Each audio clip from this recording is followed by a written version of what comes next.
Listener, welcome back again রহস্যময় পৃথিবীর কৌতূহল। আশা করছি আপনারা সকলেই ভালো আছেন, সুস্থ আছেন। তো আবারও আমি ফাহিম আশরাফ আলামিন আপনাদের মাঝে নতুন করে একটি দুর্লভ কাহিন গড়া ভুতুড়ে ভয়ঙ্কর ভৌতিক ঘটনা নিয়ে আপনাদের সামনে উপস্থিত হলাম। তো আর দেরি কিসের, সম্পূর্ণ মনোযোগ দিয়ে পুরো ঘটনাটা শুনুন এবং উপভোগ করুন। আশা করি ভয়ের রাজ্যে আপনি আপনাকে উপলব্ধি করতে আমি যথাসম্ভব চেষ্টা করব। তো আর দেরি কিসের, চলুন আজকের ঘটনাটা শুরু করি। এই ঘটনাটা আমার আম্মুর কাছ থেকে শোনা। আমি এখন আমার আম্মুর ভাষায় বলছি। তখনও আমার বিয়ে হয়নি। আমাদের গ্রামের একটি ছোট্ট ছেলে একদিন বিকালে দোকানে কিছু কিনতে যায়। উল্লেখ্য, দোকানে যাওয়ার পথে একটি গোরস্থান পার হতে হয়। গোরস্থানের পাশে একটি বড় গাছ, তার পাশে 2-3টি তাল গাছ এবং একটি তেঁতুল গাছ রয়েছে। এই জায়গাটার পাশ দিয়ে যেতে দিনের বেলাতেও গা ছমছম করে। তার উপর ছেলেটা একা দোকানে গিয়েছে। মাগরিবের আজান দেওয়া হয়ে গিয়েছে, কিন্তু ছেলেটা বাড়ি ফিরেনি সেদিন। ছেলেটার মা বাবা তাকে খুঁজতে বের হয়, কিন্তু তারা তাকে কোথাও খুঁজে পায় না। তখন তারা বাড়ি ফিরে এসে আমাদের গ্রামের একজন লোকের কাছে যায়। এই লোকটির নাকি তুলারাশি জিনভূত দেখার ক্ষমতা আছে।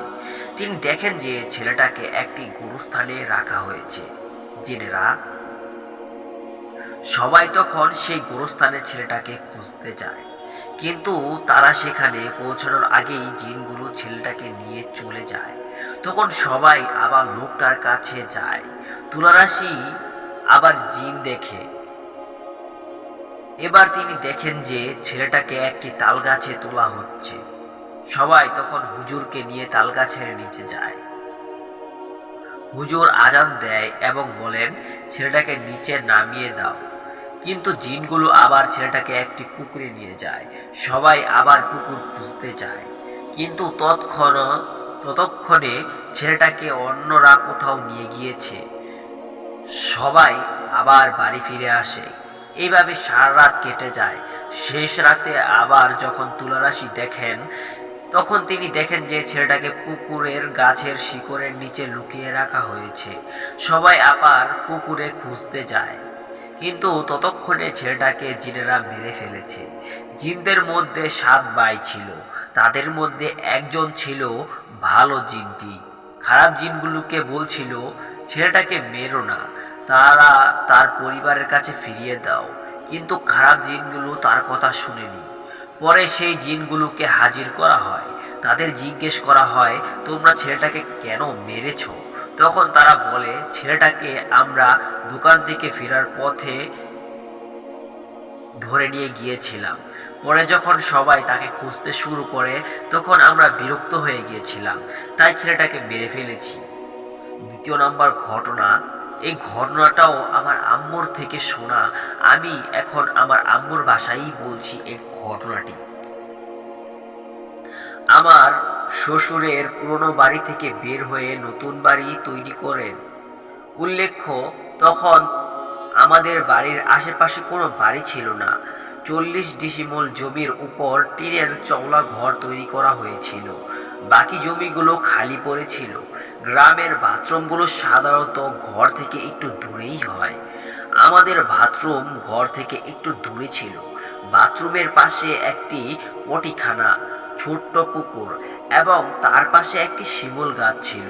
শিমুল গাছটিতে একটি খারাপ জিন বাস করত। মাঝে মধ্যে শিমুল গাছটিতে প্রচন্ড বাতাস হতো, কিন্তু বাড়ির কারো কোনো ক্ষতি হতো না। এমনই একদিন সবাই রাতে খাবার খেয়ে ঘুমিয়ে পড়েছে। তখন রাত 9টা থেকে 10টার দিকে। গ্রামের রাত 10টা মানে অনেক রাত। হঠাৎ টিনের চালে অনেক কিছু পড়ার শব্দ হতে থাকে। আর ঘরের পাশে 2টো নারিকেল গাছ ছিল। তাদের পাতাগুলো এমন ভাবে নেড়ে দেওয়া হচ্ছিল যেন প্রচন্ড তুফান হচ্ছে গাছটার উপর। তখন সবাই ভয় পেয়ে যায়। আমার শ্বশুর বুঝতে পারেন যে এগুলো জিনদের কাজ। আগেও এমন হতো, হঠাৎ হঠাৎ এসে শব্দ করত। এমনই এই একদিন আবার অনেক শব্দ হতে থাকে। তখন আমার শ্বশুর এসে জিনদের বললেন, আপনারা আসছেন, একটু জিরিয়ে নিন, তারপর আবার চলে যান। আমার বউ জিদের কোনো ক্ষতি করবেন না। এরপর আমাদের বাড়িটি বন্ধ করে দেওয়া হয়, যাতে আর কোনো খারাপ কিছু বা কারো কোনো ক্ষতি করতে না পারে। তৃতীয় নাম্বার ঘটনা, এই ঘটনাটা আমার আব্বুর থেকে শোনা। আমি এখন আমার আব্বুর বাসায় বলছি। আমাদের বাড়ি নদীর পাশে হওয়ার কারণে রাতে অনেক সময় নদীতে মাছ ধরতে যেতাম। এমনই একদিন ঠিক করলাম মাছ ধরতে যাব। তখন রাত 11টা। কিছু মাছ ধরার পর দেখি আশেপাশে অনেক শিয়াল ডাকছে। তখন গা একটু ছমছম করে উঠল। আমি ঠিক করলাম আর মাছ ধরবো না। তারপর নদীর পাশে চর দিয়ে হাঁটতে শুরু করলাম। কিছু দূর যাওয়ার পর দেখি একটি বড় কুকুর আমার দিকে এগিয়ে আসছে। আমি লক্ষ্য করলাম কুকুরটা সাধারণ কুকুরের চেয়ে একটু বড়। তখন একটু ভয় লাগলো আমার। আমি সাথে থাকা একটি বিড়ি ধরলাম এবং হাঁটতে থাকলাম। এমন সময় কুকুরটা হঠাৎ একটি বড় দামড়া গরুর রূপ নিল।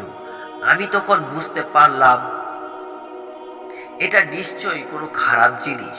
আমি আরো জোরে জোরে হাঁটতে থাকলাম। ওই খারাপ জিনিসটা এবার অনেকগুলো শিয়ালে পরিণত হলো। আমি তখন ভয় না পেয়ে বললাম, তুই যা খুশি হ, আমার কিছু করতে পারবি না।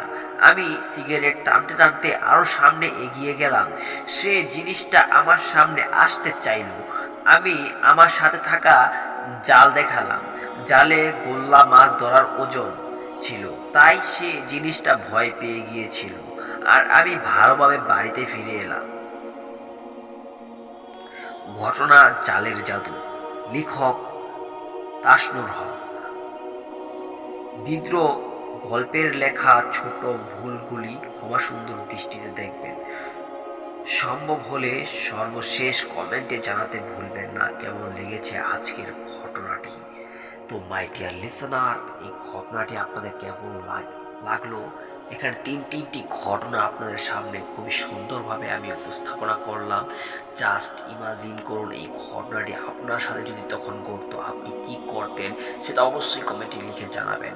যদিও আপনাদের কাছে এরকমই সুন্দর সুন্দর ঘটনা শুনে থাকেন বা কারো কাছ থেকে কালেক্ট করে থাকেন, বা আপনার নিজের সাথে ঘটে যাওয়া এমনই অভিজ্ঞতা শেয়ার করতে পারেন আমাদের রহস্যময় পৃথিবীর কৌতূহলে। তো আর দেরি কিসের, এখনই আমাদের এখানে ঘটনা শেয়ার করুন। পরবর্তীতে ভিডিওতে না হয় আপনার ঘটনায় শোভা পাবে। তো আর দেরি কিসের, ভালো থাকুন, সুস্থ থাকুন, নিজের খেয়াল রাখুন। দেখা হচ্ছে পরবর্তী ভিডিও নিয়ে। আল্লাহ হাফেজ।